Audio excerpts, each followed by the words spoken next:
This is Steve with Pretty and Things. Welcome back to my channel, and if you are new to my channel, welcome.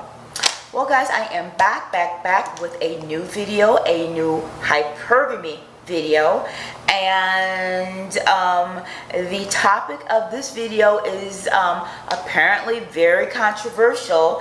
It is the topic of interracial dating and, well, swirling. Now, before we get into it, I've seen a few other videos on this topic, and whenever they begin these videos, they have this disclaimer about, you know, if you get triggered, or, you know, this being a triggering topic. Here's the thing when it comes to that. I don't give a shit, okay? I couldn't care less about you being triggered, okay? Straight up. Because,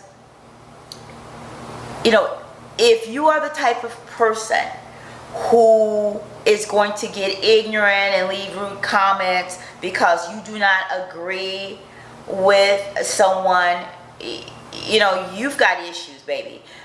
You know, obviously not everyone is going to agree with me, and I get that. I respect that. That's fine. But please know, no one is going to dictate what I say and the content on my shit. So now that we got that out of the way, let's get into it. This is not a video about race per se. You know, this is about female empowerment and the hypergamous value of just giving yourself options. You know, it's a shame how many black women have been conditioned to just accept the struggle. And because of this, a lot of us have these, you know, victim mentalities.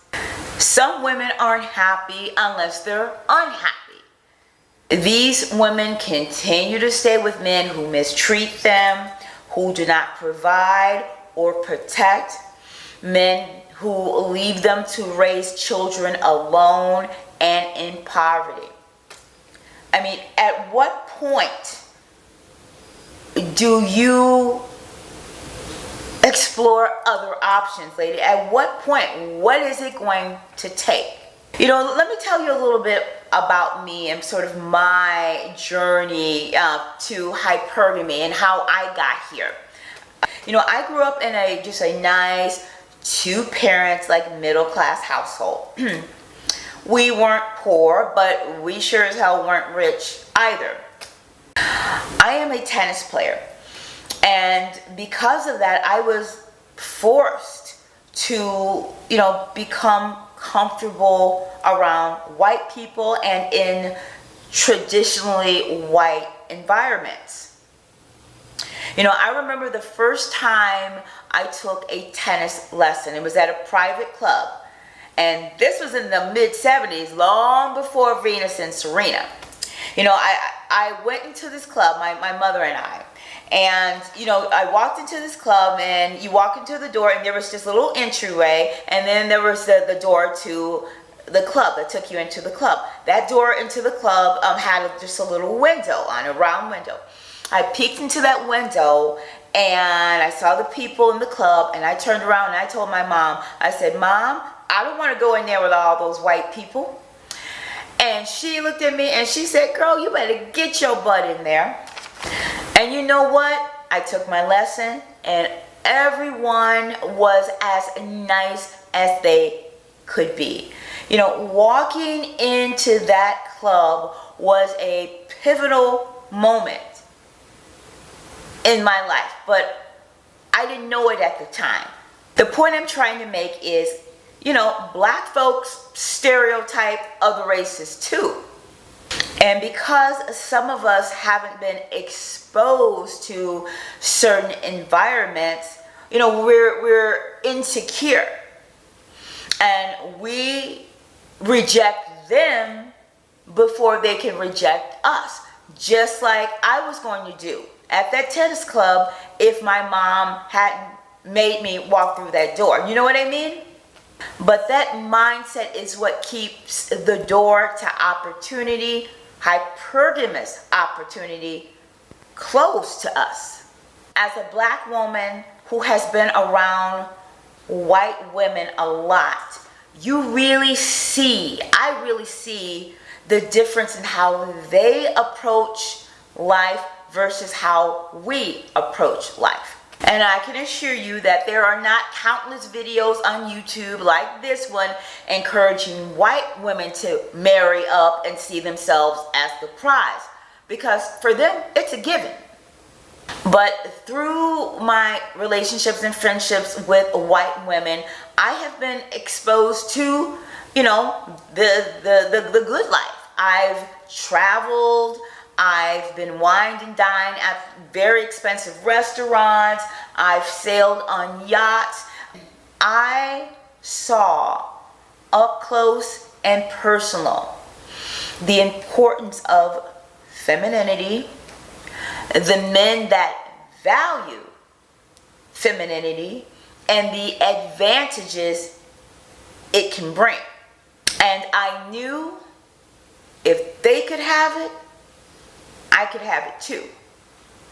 You know, I am and have always been 100% down with the swirl. I am a widow, and my husband, who passed away, is white.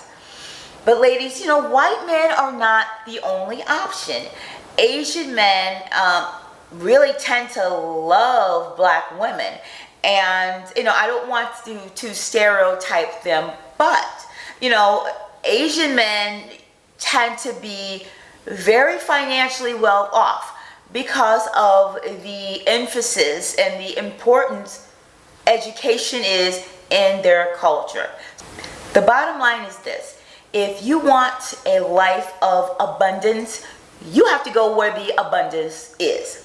Y'all know that in the black community, a lot of black men have absolutely no qualms about dating outside our race. They don't think twice about it. And many of them will flat out tell you that they don't like black women, especially dark-skinned black women, right? So it boggles my mind why so many black women continue to ride for men who do not ride for us. You know, this isn't a video about bashing black men. This video is simply about women of color expanding their horizons and increasing their chances to meet that provider and protector. You know, you guys, I know it's uncomfortable sometimes to put yourself in certain environments that are different for you culturally. You know, you might feel like embarrassed, or, you know, that you may not know certain things and that people are going to look down on you. I get it. But here's the thing. Mama's not going to make you walk through that door like my mom made me at that tennis club. You know what I'm saying? At this stage of the game, it's on you. So feel the fear, but do it anyway. In order to improve your life, in order to attain a hypergamous life, you have to stop living a life of, you know, self-imposed limitation. Go for it. Go for it. Because the come up comes in all different forms, shapes, and races. So I hope you guys enjoyed this video. Please comment below. I really love reading your feedback.